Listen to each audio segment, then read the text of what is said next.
দিলীপ দাসের কাছে। উনি বিধায়ক হতে পারেন রাজ্যবাসীর জন্য, আমার জন্য কিন্তু উনি বিধায়ক না। আমি অন্যভাবে চিনি ডক্টর দিলীপ দাসকে, ছোটবেলা থেকে চিনি, অন্য নামে ডাকি ওনাকে আমি। তো 27শে জানুয়ারি আগরতলা সিটি সেন্টারে আমাদের জয়েন্ট মুভমেন্ট কমিটির ডাকা যে গণ অবস্থান চলছিল, তার উপর যে পুলিশি বর্বরতা অত্যাচার হয়েছে তারই প্রতিবাদে আমরা এসছি ত্রিপুরা হিউম্যান রাইটস কমিশনে আমাদের কমপ্লেন দিতে। বেশ কিছু পুলিশ অফিসারদের বিরুদ্ধে আমরা কমপ্লেন দিয়েছি লিখিত আকারে, সঙ্গে আমাদের একটা সিডি করে দিয়েছি, পাশাপাশি আমাদের কিছু নিউজ পেপার কাটিংগুলো আমরা সাবমিট করেছি। সেদিন সূর্য উদয়ের আগেই যেভাবে মহিলাদেরকে অ্যারেস্ট করা হয়েছে এবং মহিলাদের উপর পুলিশ দ্বারা অত্যাচার হয়েছে, সেটা আপনারা সাক্ষী, সেদিন পেপারেও ছেপেছিল পরদিন। তো এই যে ঘটনাগুলো ঘটে গেছে তার প্রতিবাদ একজন সুনাগরিক হিসাবে আমাদের করা প্রয়োজন, তাই আমরা করছি এবং হিউম্যান রাইটসের কাছে সেই প্রতিবাদটা করছি যেন হিউম্যান রাইটস কমিশন অন্ততপক্ষে রাজ্যের যে অসহায় 10,323 শিক্ষক শিক্ষয়িত্রীরা দীর্ঘদিন ধরে আন্দোলন করে যাচ্ছে ওনাদের পাশে দাঁড়ান। তারই পরিপ্রেক্ষিতে আমরা এসেছিলাম। আমার মনে হয় না ভূভারতে কোথাও এই ধরনের ঘটনা ঘটেছে যে নিরস্ত্র এবং শান্তিপ্রিয় যে আন্দোলন চলে যাচ্ছিল গণতান্ত্রিক পদ্ধতিতে, তার উপর পুলিশ প্রশাসন লেলিয়ে দিয়ে এইভাবে অত্যাচার করা। শুধু আমরা কি চেয়েছিলাম মাননীয় মুখ্যমন্ত্রী আমাদেরকে উত্তরটা দিন।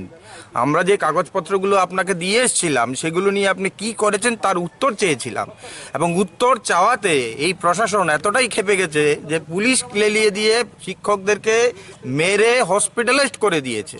এ কী ধরনের প্রশাসন চলছে রাজ্যে সেটাই বোঝা বড় মুশকিল।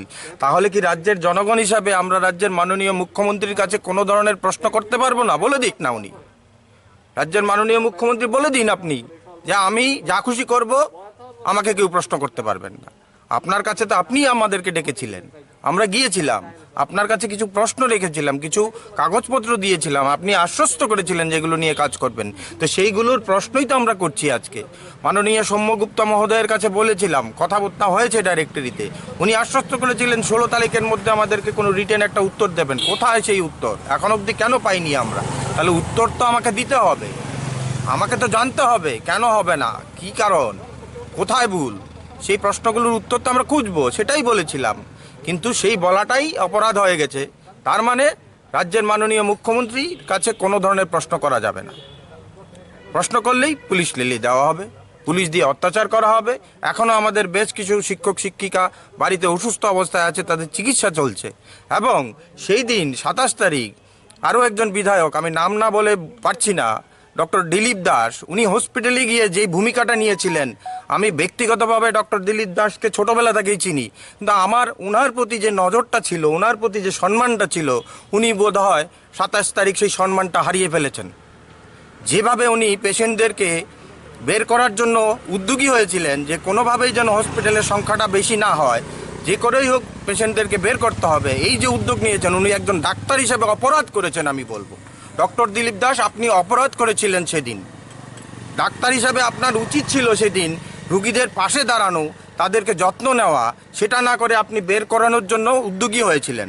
আমি ব্যক্তিগতভাবে ছোটোবেলা থেকে ডক্টর দিলীপ দাসকে চিনি, সেটা আমাকে খুবই মর্মাহত করেছে। কারণ কি, আমাকে যখন পূর্ব থানায় সারাদিন আটকে সন্ধ্যাবেলা ছেড়েছিলেন, তখন আমি কিন্তু আইজিএম হসপিটালে যাই, রুগীদের সঙ্গে কথা বলি, কথা বলার পরিপ্রেক্ষিতে জানতে পারি যে ডক্টর দিলীপ দাস এই ভূমিকায় ছিলেন।